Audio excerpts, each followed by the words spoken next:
Ассаламу алейкум, кадырлуу кыргыз элим, урматтуу биздин каналдын көрөрмандары, барыңыздарга салам. Бүгүнкү бизден чыгарылыш ушул кыргыз ММА'инде аттын качкасындай таанымал Азиянын арстаны аталган Тилек Жээнбеков агабыздын жасап жаткан иш аракеттери туурасында болмокчу. Тилек агабыз спорт жаатынан да тышкары ушул өсүп келе жаткан көптөгөн жаш муундарыбызга туура багытта ушул мекенге болгон сүйүү, патриоттук сезимдерин ойготуп, жакшы иштерге себепкер болуп, жакшы иш чараларды уюштуруп жатат. Ошол туурасында сиздерге кененирээк бүгүн ат арытып алыскы балыкчы шаарына сапар алмакчыбыз.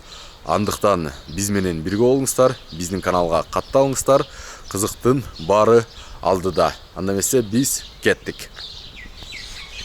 Өлүк чемпионатында күмүш медалдын ээси, панкратион боюнча Евразиянын чемпиону, ВЭФ кулатуу оор салмактагы чемпион, Angels Fighting уюмунун оор салмактагы чемпион корунун ээси, Fighter KG мушкерлер клубунун мүчөсү жана Жаш ниет коомдук фондунун президенти Чыган уулу Тилек Жээнбеков.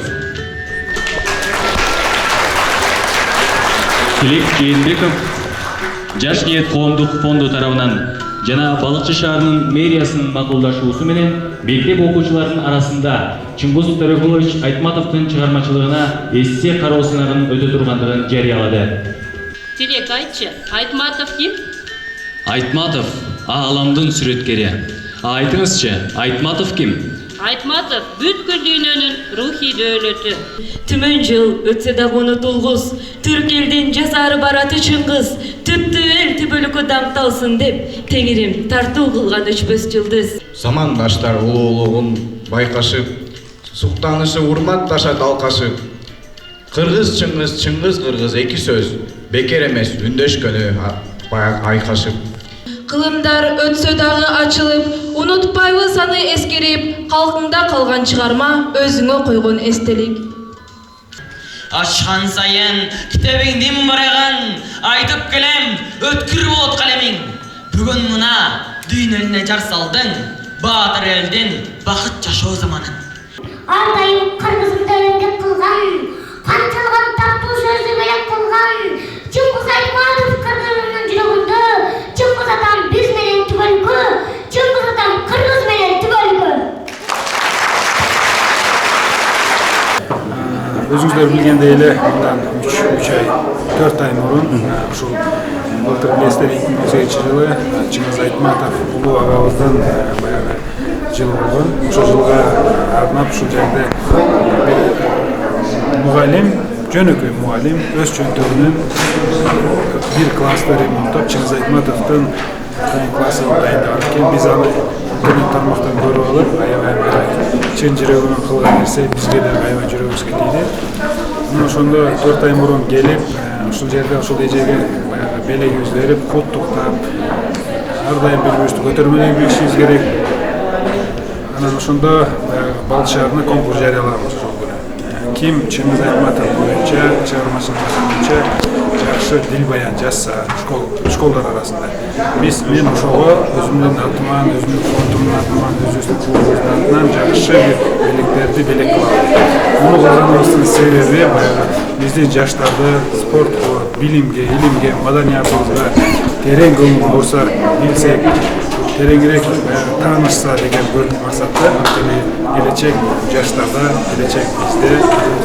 Ошол менен мына 23 май соңуна келип, жыттандардын баягы жеңиштерин, кубанычтарын бизге бөлүшөлү деп айтылган, сөз берилген белектерин бир кылабыз деп берели деп ушул Балыкчы шаарына 23 майда келип, бүгүн ушул күн өтүп атат.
катышкан жигиттер, карындаштарым, баарыңыздарга чоң рахмат. Мындай жеңиштин алдыда да көп жеңиштер күтүп турсун силерди, күтөт, утасыңар. Баарыңыздарга дагы бир чоң ыраазычылыгымды билдиргим келет. Мен ойлойм, эч кимди таарыткан жокпуз деп. Баарыңыздарга ийгилик. Таарыш жокпу?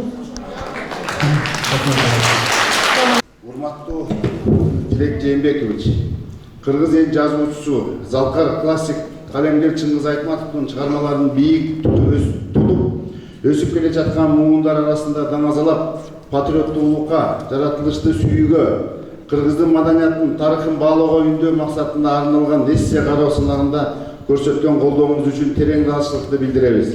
Мындан ары сиз жетектеген Жаш ниет коомдук фонду менен кызматташууга тилектешпиз. Сизге чын денсаулык, узун өмүр, үй бүлөңүз менен аман болуп, ишиңизге албан ийгиликтерди каалайбыз. Балыкчы шаарынын мэри Кудайбергенов Марат Сагынович, Балыкчы шаарынын кеңешинин төрагасы Сатпаев Канат Рыскелдиевич.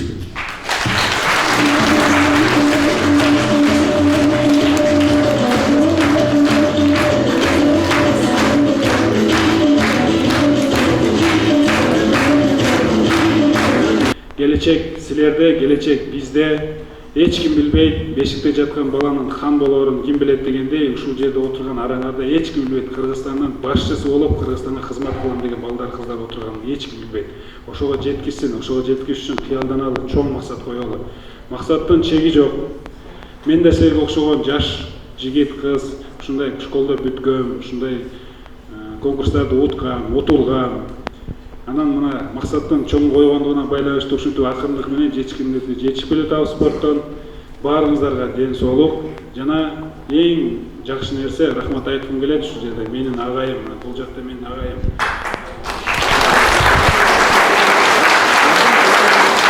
Ушундай жакшы жерде айтышым керек эмне дегенде, мына баарыңар мага окшогон жигитсиңер, кызсыңар, баарыбыз эч качан унутпашыбыз керек. Ким силерди жакшы жолго түрткү болуп, ушундай чоң деңгээлерге жеткирип келаткан. Эң биринчиден албетте эне атабыз. Анан үйдөн баардыгыбыз тарбия алып, сыртка чыгып окуйбуз, үйрөнөбүз, максатыбызга аракет кылабыз, жакшы адамдарга жолугабыз. Ошондо ошол кездеги сен баягы ылдый жакта жүргөнүңдө, урсаң аш жүргөндө, ток кылган адамдарды эч качан унутпай калган. Мен ушул агайыма чоң рахмат айткым келет. Мени колдоп келаткан эжекемде рахмат айткым келет. Мага түрткү болуп, жардам берип, жанымда ар дайым келатат. Бул эжеме чоң рахмат. Көп жылдан бери чоң жүрөт. Анан баягы кандай десем, жүрөгүңөр кыргыз деп соксун, каякта болбогула, аман болгула, ден соолуктуу болгула, максатыңарды чоң койгула. Бүгүнкү жеңишти жеңгендер да бар араңарда, жеңилип калгандар да бар, катышкандар да бар. Эч качан баягы башыңарды жерге салбагыла. Бул сабак. Бул жылы болбосо кийинки жылы бул баягы конкурсту болсо бөлөк конкурсту утасыңар. Баарыңыздарга рахмат, баарыңыздарга чоң рахмат. Ушинтип сый урмат көрсөтүп, бизди тосуп, жакшы каалоо тилектерди айтып атасыңар. Баарыңыздарга чоң рахмат. Мен ойлойм, мындан кийин бул биринчи акыркы жол эмес, көп көрүшөбүз. Кайсы жерде болбойлу, ар дайым саламыбыз түз, ден соолукта, биримдикте кыргыз элине, жерине кызмат кылып жүрө берели жаштар. Кийинки сөз Чекиров Кенжебек Ороновичке берилмекчи. Мен көп учурда спорт залда, мына Асыл Мырза деген да бир филиалыбыз ачылып, биякта отуруп, спорт залда көп балдар менен тер, кан төгүп жүрүп, көнүп калыптырмын. Монда президиумга деле отурганды көп жактырбай, мана баарыңар эле серьезненькесиңер, жаманчы. Мен Кыргызстан дейм, силер эмне деп кыйкырасыңар? Кыргызстан! Ушинтип катып отабыз, мына Тилек, Бусурманкул, Тетебека, Манас, Барчынай ролунун чет жакта көп жүрөм да. 5 кыргыз, 5 миллион кореец кыйкырат. Кандай колдойсуңар? Ушинтип колдосоңор биз каяктан утабыз эми? Кыргызстан! Кыргызстан! Кыргызстан! Мына ошондо чемпион болобуз. Рахмат!